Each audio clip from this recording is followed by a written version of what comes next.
जटाटवी गलज्जल प्रवाह पावितत्सले गलेवलम्ब्य लम्बिताम्बुजङ्गतुङ्गमालिकां डमड्डमड्डमड्डमनिनादवड्डमर्वयं चकार चण्डताण्डवं तनोतु नः शिवा शिवं। जटाकटाः सम्भ्रमा भ्रमान्यलिम्प निर्झरी विलोलवीचि वल्लरी विराजमानमूर्धनि धगन्धगन्धगज्ज्वलल्ललाटपट्टपावके किशोरचन्द्रशेखरे रतिः प्रतिक्षणं मम। जटाटवी गलज्जल प्रवाह पावितत्सले गलेवलम्ब्य लम्बिताम्बुजङ्गतुङ्गमालिकाम्।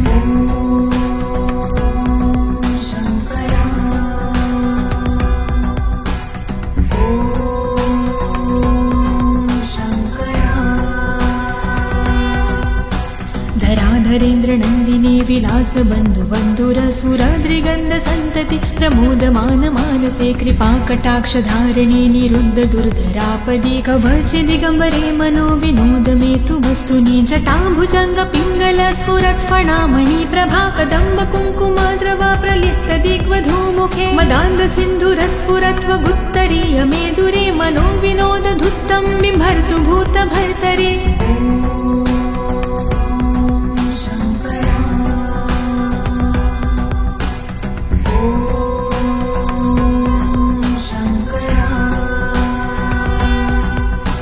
सहस्रलोचन प्रभृत्य शेषलेख शेखर प्रसून धूलिधोरणि विधूसराङ्घ्रिपीठभुजङ्गराजमालया निबद्ध जाटजूटकः श्रिये चिराय जायता चकोरबन्धुशेखर। ललाट चत्वरज्वल धनञ्जय स्फुरिगभानिपीत पञ्चसायकं निमन्निलिम्बनायम सुधामयूखलेखया विराजमान शेखरं महाकपालि सम्पदे शिरोजलायमस्तु नः।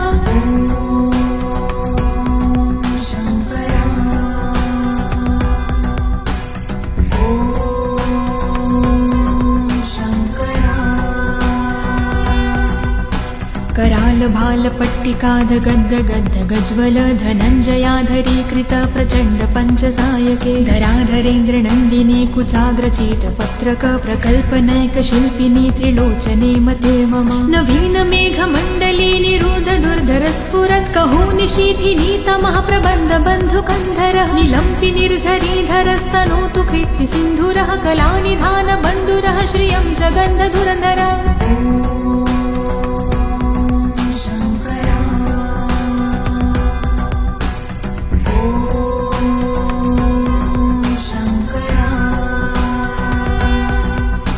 प्रफुल्ल नील पंकज प्रपंच काली मच्छटा विडम्बिकण्ठ कन्धरारुचि प्रबन्ध कन्धरं स्मरच्छिदं पुरच्छिदं भवच्छिदं मखज्जिदं गजच्छिदान्धकच्छिदं तमन्तकच्छिदं भजे। अगर्व सर्वमङ्गला कला कदम्ब मञ्जिरी रसप्रवाह माधुरी विजृम्भणा मधुव्रतं स्मरान्तकं पुरातकं भावन्तकं मखातकं गजान्तकान्धकान्तकं तमन्तकान्तकं भजे।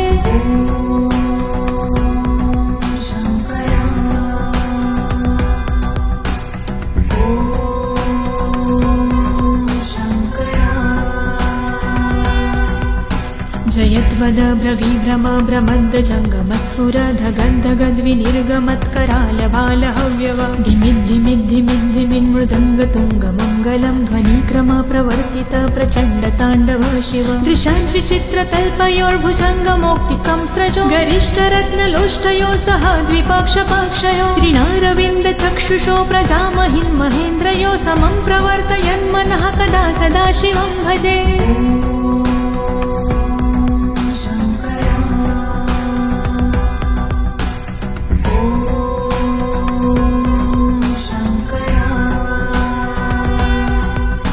कदा निलिम्प निर्झरी निकूज कोटरे वसन् विमुक्त दुर्मती सदा शिरः समञ्जले वहन् विमुक्त लोल लोचनो ललाम भाल लग्नकः शिवेति मन्त्रमुच्चरन् कदा सुखी भवाम्यहम्। निलिम्पनाथ नागरी कदम्ब मौल मल्लिका निगुम्ब निर्भरक्षणं धूष्णिका मनोहरः तनोतु नो मनोमुदं विनोदिनी महानिशं परिश्रया परं पदं तदङ्गजद्विषाचयः।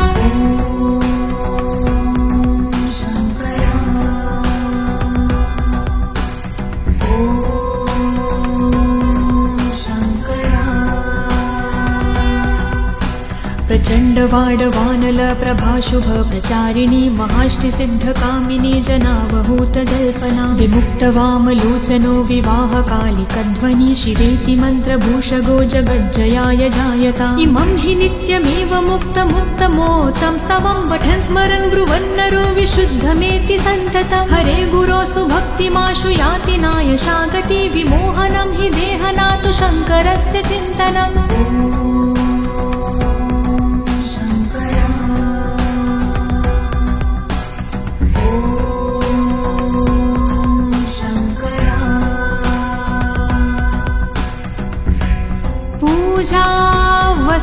पूजावसानसमये दशवक्त्रगीतं यः शम्भो पूजन्मिदं पठति प्रदोषे तस्य स्थिरा रथगजेन्द्र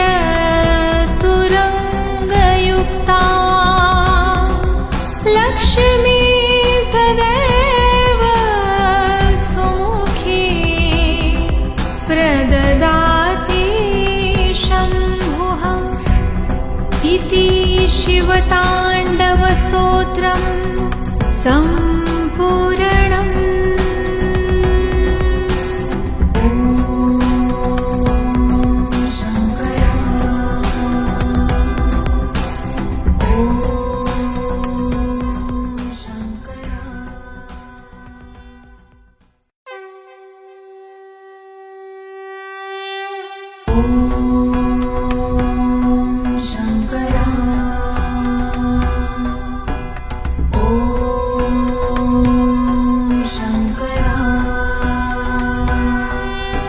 जटाटवीगलज्जल प्रवाह पावितत्सले गलेवलम्ब्य लम्बिताम्बुजङ्गतुङ्गमालिकां डमड्डमड्डमड्डमनिनादवड्डमर्वयं चकार चण्डताण्डवं तनोतु नः शिवाशिवं जटाकटाः सम्भ्रमा भ्रमान्यलिम्प निर्झरि विलोलवीचि वल्लरे विराजमानमूर्धनि धगद्धगद्धगज्ज्वलल्ललाटपट्टपावके किशोरचन्द्रशेखरे रतिः प्रतिक्षणं मम जटाटवीगलज्जल प्रवाह पावितत्सले गलेवलम्ब्य लम्बिताम्बुजङ्गतुङ्गमालिकाम्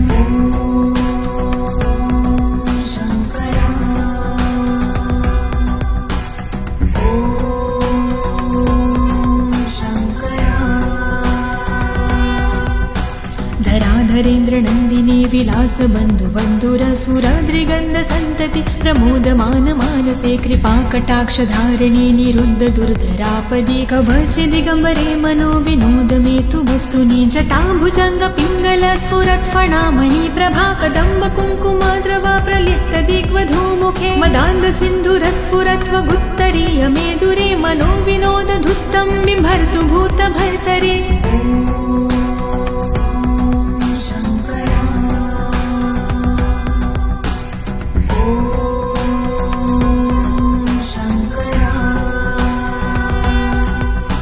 सहस्रलोचन प्रभृत्य शेषलेख शेखर प्रसून धूलिधोरणि विधूसराङ्घ्रिपीठ भुजङ्गराजमालया निबद्ध जाटजूटकः श्रिये चिराय जायता चकोरबन्धुशेखर ललाट चत्वरज्वल धनञ्जय स्फुरिगभानि पीतपञ्चसायकं निमन्निलिम्पनायम सुधामयूखलेखया विराजमान शेखरं महाकपालि सम्पदे शिरोजलायमस्तु नः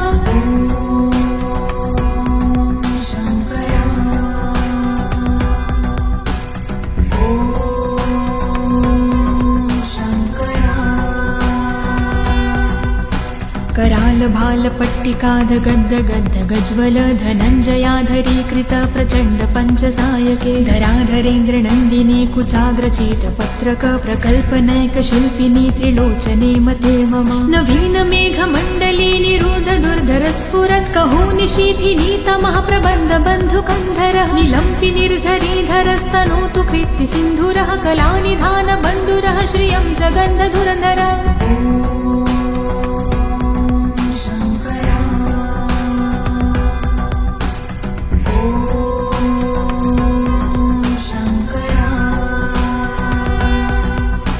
प्रफुल्ल नील नीलपङ्कज प्रपञ्चकालि मच्छटा विडम्बिकण्ठ कन्धरारुचि प्रबन्धकन्धरं स्मरच्छिदं पुरच्छिदं भवच्छिदं मखज्जिदं गजच्छिदान्धकच्छिदं तमन्तकच्छिदं भजे अगर्व सर्वमङ्गला कलाकदम्ब मञ्जिरी रसप्रवाह माधुरी वृजम्भणा मधुव्रतं स्मरान्तकं पुरान्तकं भावन्तकं मखान्तकं गजान्तकान्धकान्तकं तमन्तकान्तकं भजे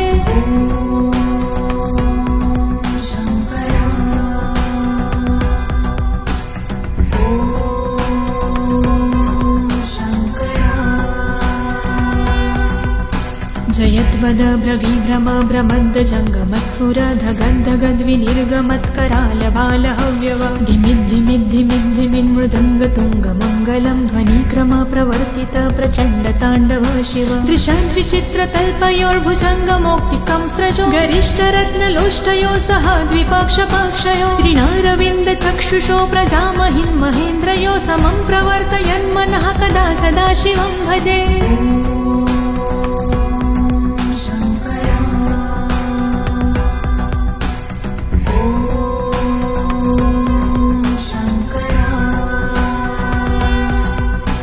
कदा निलिम्प निर्जरी निकूजकोटरे वसन् विमुक्त दुर्मती सदा शिरसमञ्जले वहन् विमुक्तलोललोचनो ललामभाललग्नकः शिवेति मन्त्रमुच्चरन् कदा सुखी भवाम्यहं निलिम्पनाथ नागरी कदम्बमौलमल्लिका निगुम्ब निर्भरक्षणं धूष्णिका मनोहरः तनोतु नो मनोमुदं विनोदिनी महानिशं परिश्रया परं पदं तदङ्गजद्विषाचयः